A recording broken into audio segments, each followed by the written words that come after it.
Well, hey guys. Hey guys. Welcome to Dishing It Up with Deb. And Lee. We're making an old-fashioned comfort food tonight. And what are we making, honey?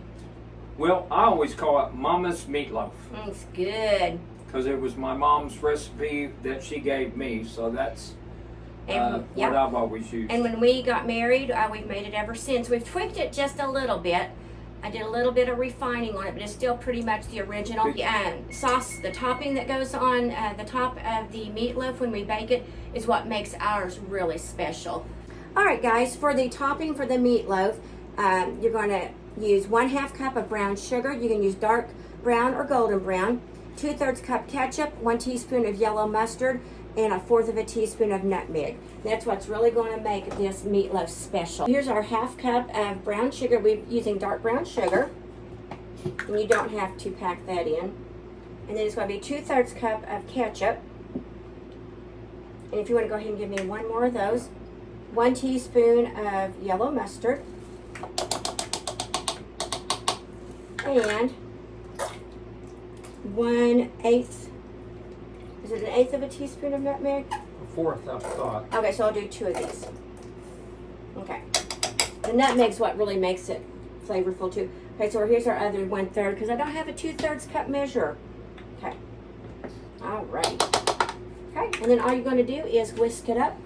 So that's how it looks. You're going to whisk this topping up, and this is what we will spread on the uncooked meatloaf once we get that put into our pan. And let me tell you, if you don't do this, if all you do is add just regular old ketchup, because maybe that's how you grew up with it, Barbecue sauce. or barbecue sauce, try this. You can also make this instead of 2/3 cup ketchup, 1/3 cup of ketchup, and 1/3 cup of barbecue sauce. And that gives you a little bit more of a zip. Okay, so we're going to let that sit right there, and then Lee is going to go ahead and prepare the meatloaf, and we'll add that to the top. Deb's made the topping part, and then I'm going to do the meatloaf part, and then we'll put the topping on it. So what we're going to use, we're going to make 2 pounds. We're going to put 2 pounds of meat. I'm going to use a pound of ground beef and then a pound of sausage. You can do ground sausage or breakfast sausage, and that's what we've got here. 1 bell pepper. We're going to use 1 bell pepper. 1 onion. And diced up, and the same way with the bell pepper, diced it up. And then a can of diced tomatoes and drain them really good. We like mushrooms, so we're going to put a can of mushrooms in it. And I went ahead, and they were the stems and big ones, so I cut them down into small pieces. And then 3 cups of oats, and you can also use breadcrumbs or crackers if you want to use that instead of oats. And those oats, are those old-fashioned or those instant? are old-fashioned. Okay. And then I've got 1 egg here. We're going to use 2 eggs, and I'll crack the other one. And then to that, on seasonings, we're going to use a teaspoon of salt, which is pink Himalayan we've got here, a teaspoon of black pepper, and then a teaspoon of garlic powder. And then also we're going to do 2 tablespoons of the Worcestershire sauce. And I'm going to mix it all together. We'll be right back. Take this one. What is that you just put in there? That was the ground beef. Okay. And then we're going to go ahead and put our other egg in here. That'll be 2 eggs. Let's move the bowl over here. There you go. And then the green bell pepper. That's my hand, guys. And 1 diced onion. 1 can of diced tomatoes. Small can of mushrooms. There you go. And then 3 cups of oats. And then after I mix it, I'll put the seasoning on then. And the Worcestershire, I'll do that after I mix it. And I've washed my hands, so I'm going to start mixing. And I'll be right back. Okay, and here's the 1 teaspoon of garlic powder, black pepper, and pink Himalayan salt. I'm just going to go ahead and put that all in And there. if you'll put the 2 tablespoons of the Worcestershire for me as well, since my hands are Okay. kind of. Worcestershire coming up. Give me a space. There you go. Sorry.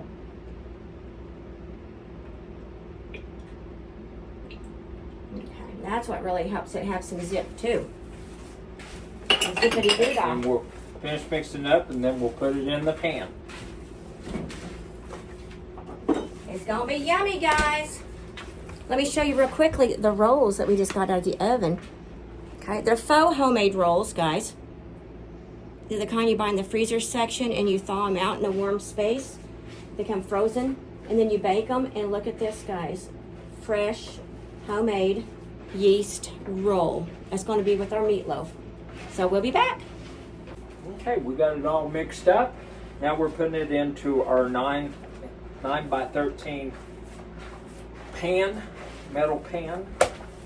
Just put a little here. And we like to use the metal because it conducts heat better for the meatloaf, and it makes it a little bit more crispier than if you use a ceramic or a glass casserole baking dish. Okay, and just pat it down all the. So we're gonna. We've got it all spread out in our pan. So now we're going to fork it, and that's going to allow that sauce to go down in the meatloaf as well. And if you guys prefer making your meatloaf up into a loaf mound, go for it. We like to make it this way and just serve it in little squares. I feel, I've tried the other method, but to me it cooks better this way for us. Doesn't take near as long. Yeah. Alrighty, Okay. and then I'm going to go ahead and pour the sauce over. Go right ahead, hon. Okay, that's looking good. And here's the sauce. And they look delicious, guys. Okay. There we go. We're just going to kind of drizzle that over it. And if we hadn't said before, we preheated our oven to 375. And we're going to cook it for, what, about 45 minutes, wasn't it, hon? I think it said 35, but we always have to check, and it just depends on how thick we make it. Or how your oven cooks as well. Yeah, how much meat you use. If you would go ahead and spread that out. And then we'll uncover it after that. Once it's done, we'll uncover it and cook it for about 5 or 10 minutes more uncovered on broil. And that'll really crisp it up good. And that'll crisp up your top like she just said. Y'all are going to love this recipe, so I really hope that you try it. It's an easy meatloaf recipe, and it's a winner. Meatloaf dinner. Okay, so we're going to foil her up. It's ready. It smells so good. The rolls came out perfectly. We just got them covered up, but look how good those look. Meatloaf we broiled at the very end to get it nice and glazed and crispy. We got some French style green beans with some olive oil, a little salt, little pepper, and some yellow or golden hominy with a little bit of olive oil in it. So it's going to be delicious. Let's go ahead and grab us a roll. And guys, if you haven't tried these rolls from the freezer section that you thaw out and you let rise and you bake, they're like fresh homemade rolls. Okay, so you want to go ahead and start with you a piece of meatloaf. Sure. And then I'll go ahead and get me a roll, and I'll go ahead and get them buttered. What's your favorite comfort meal, guys? Let us know. Meatloaf's a good one. A lot of times people like chicken and dumplings, stew. Okay. Here's you some butter for your roll, honey. Okay. Oh, that's looking good. Oh, you got the corner. I want that other corner. Okay, that's why I cut it. Okay, here's You want to show them what that looks like, hon? Mm-hmm. Yep. And there's your roll. Okay. That looks delicious. How good, guys? Okay, that is not burned. That is glazed and crispy edges. That meatloaf's got onions, mushrooms, bell peppers in it, some diced tomatoes. We made our topping with ketchup, mustard, dark brown sugar, and a little bit of nutmeg. So go ahead and put the colorful, oh, that's mine. Put the colorful veggies on it. We're going to have a beautiful plate. Okay, go ahead and put yours, and then we'll show them what we got. And I'm going to go ahead and cover these up right now. Okay. Y'all, this smells like heaven in here. It smells so good. But delicious. And you try to cook with colors, right, Mama? I do. The more colorful your meal, the more eye appealing, and the more it's going to kind of capture your visual, and you're going to want it. And hopefully it's going to taste as good as it's colorful. Put the yellow there and the green beans by my roll. Okay. Perfect. That's enough right there, honey. Okay. Yeah. And just a little bit of those. Okay. Alrighty.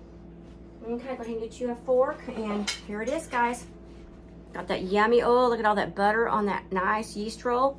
Got our golden hominy, our French style green beans, and our homemade meatloaf, guys. Okay, so honey, let's see, let me scoot you back just a bit so we can get you in here. Alrighty, let's take a taste of our meatloaf. Have you tasted it already? Okay. I just did. The glaze is what makes it. Alright, guys.